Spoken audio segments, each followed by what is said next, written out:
Livro Memórias de um Suicida, pelo espírito Camilo Cândido Botelho, Prelúdios da Reencarnação, capítulo 12, parte 3.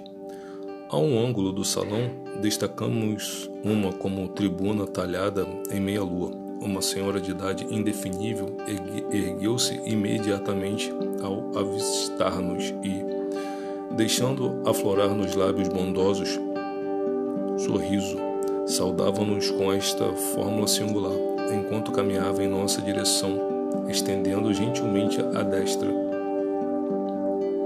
Seja convosco a paz do Divino Mestre. Rosália apresentou-nos a ela amavelmente. Eu vos esperava, meus amigos. Irmão Teócrito comunicou-se comigo esta manhã, cientificando-me de vossa necessidade de esclarecimentos rápidos relativamente a este núcleo. Acompanhar-vos-ei eu mesmo pelo interior do nosso albergue.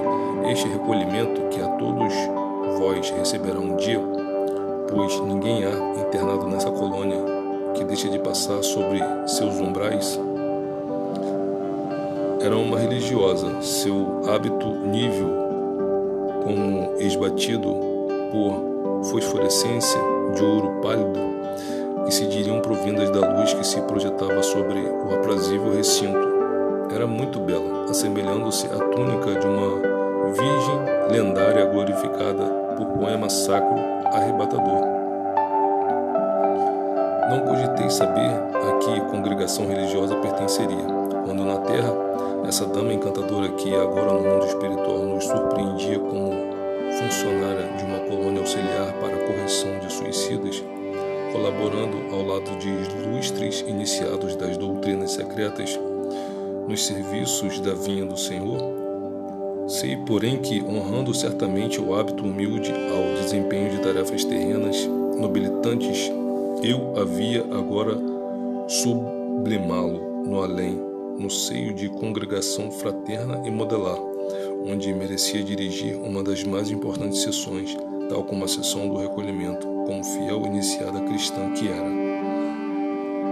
Gentil e bondosa, convidava-nos a repousar por alguns instantes, oferecendo a cada um de nós, assim como a Rosália, uma das suas belas rosas, enquanto falava, risonha e simples, como gracil menina. Na época em que vivi, reclusa e quieta no convento de Santa Maria, no nosso exílio terreno, cultivava rosas em minhas horas de lazer, quando um ou outro enfermo não requisitava meus serviços para além dos muros que me insulavam. Foi esse o único passatempo que fruí no mundo das sombras durante minha última romagem nele realizada.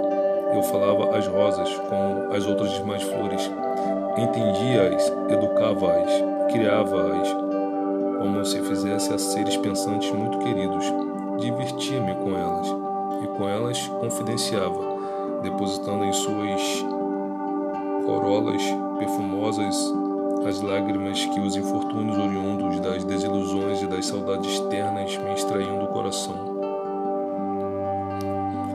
Na comunidade não se permitia possuir sequer um animalzinho, um pássaro que fosse, nada que pudesse desviar o afeto e as atenções das reclusas dos deveres austeros a que eram obrigadas ou da contemplação íntima a que se deveriam invariavelmente quedar, no intuito de alimpar caráter e sentimentos para a boa sintonização com os eflúvios divinos. Mesmo as flores não era para mim que cultivava, senão para a comunidade, mas eu seguia as normas estatuídas por Francisco de Assis e estava certa de não haver nenhum mal em dedicar um pouco dos meus afetos também às mimosas flores que despontavam dos canteiros sob meus cuidados. Habituei-me a elas desde então, e não só não me impediram de harmonizar vibrações com os planos do amor e do bem, como até as continuo cultivando em plena intensidade da vida espiritual, sem jamais esquecê-las. Bem, impressionado com os seus encantos que se desprendiam da virgem religiosa, Belarmino aventou uma interrogação que reputei indiscreta e de muito mau gosto. Sim, disse ele. Vejo que continuais cultivando rosas nestas paragens do mundo invisível. Sinto-me, porém, confuso. É, pois, possível uma tal coisa, irmã Celestina, para vos servir, caro irmão Belarmino? Como assim? Não vedes aí as flores? Como não serem tão possível? E por que não se cultivariam flores no além-túmulo, se é aqui, e não nos mundos materiais, que existe o verdadeiro padrão de vida, enriquecido a cada dia com os progressos de cada um de seus habitantes? Acaso existirá na Terra alguma coisa, no que concerne ao bem e ao belo, que não seja a pálida reminiscência conservada da pátria espiritual pelos preceitos ali retidos?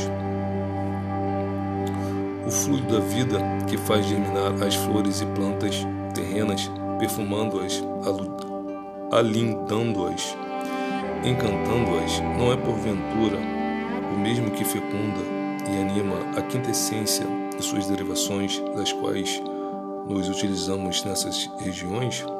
O artista divino que enfeitou a terra com tantos motivos galantes, não é mesmo? Porventura que vivifica e embeleza o universo todo? Agradecemos a dádiva mimosa que parecia refugir e vibrar e possuída de ignotos princípios magnéticos. Aspirávamos o aroma sutil que impregnava o salão, enquanto a interlocutora nos fazia passar a extensa galeria, sustida por colunatas majestosas. Dir-se-ia um claustro, de um lado e outro, portas esculpidas em motivos clássicos hindus alinhavam-se, e de cima a mesma claridade fluida e doce, acendendo tonalidades aloiradas a cada passo, infundindo confiança e alegria. Guiou-nos a gentil senhora e algumas daquelas portas, e enquanto entrávamos surpreendidos, verificávamos pertencerem a extensos dormitórios, esclarecia ela. Quando se positivam a necessidade e a época de o asilado desta colônia retornar ao aprendizado da carne, a fim de completar o compromisso da existência interrompida com o suicídio, apresenta-se ele ao departamento de reencarnação, acompanhado dos mentores pelos quais vem sendo assistido e oferecendo as recomendações e autorizações necessárias, provenientes da chefia do departamento em que fez o estágio entre nós. Do gabinete, pois, de irmão Demétrio, será encaminhado a esta seção e aqui passará a residir como interno. Hospedamo-lo com afeto e satisfação, procurando tornar o estágio o mais consolador e reanimador possível, enquanto, geralmente, o suicida é um triste a quem coisa alguma alegrará, um inconsolável que, sabendo que não tardará a voltar à arena terrestre em duríssimas condições, mas se angustia ao penetrar estes umbrais. Aqui se demorará enquanto durarem os preparativos para a grande caminhada, suas apreensões, as meditações acerca do que passará futuramente, enclausurado novamente na vestimenta carnal, vão se dilatando a cada minuto decorrido, pois ele não ignora, antes percebe com clareza o que o aguarda na arena em que deverá representar o heróico papel daquele que se deverá habilitar para a conquista de si mesmo, para os planos do verdadeiro bem.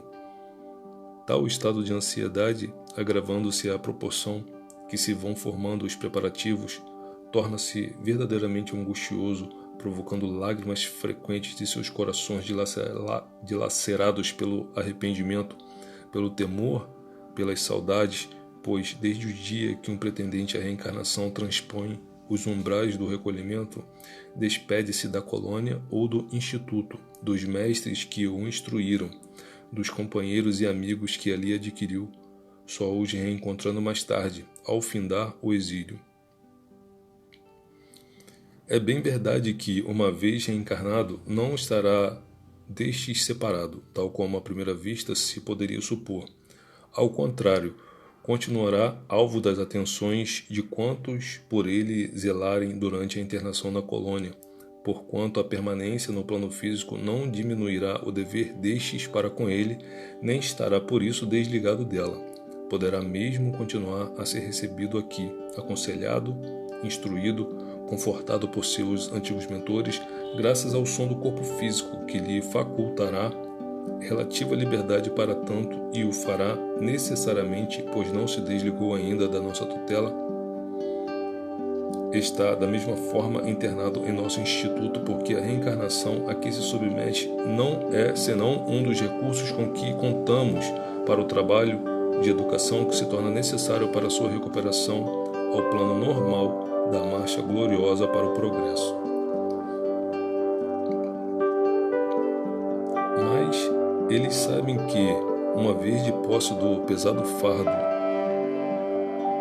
de limo terrestre, já não serão tão lúcidos, esquecerão o convívio fraterno, as benfazejas e as bênçãos da presença daqueles que lhes foram, como anjos tutelares, a enxugar-lhes as lágrimas da desgraça, e por isso se angustiam e sofrem.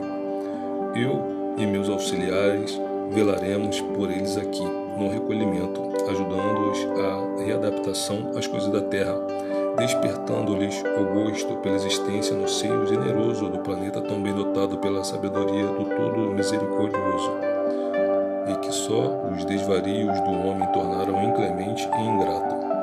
Pois convém não esquecer que o suicida desencantou-se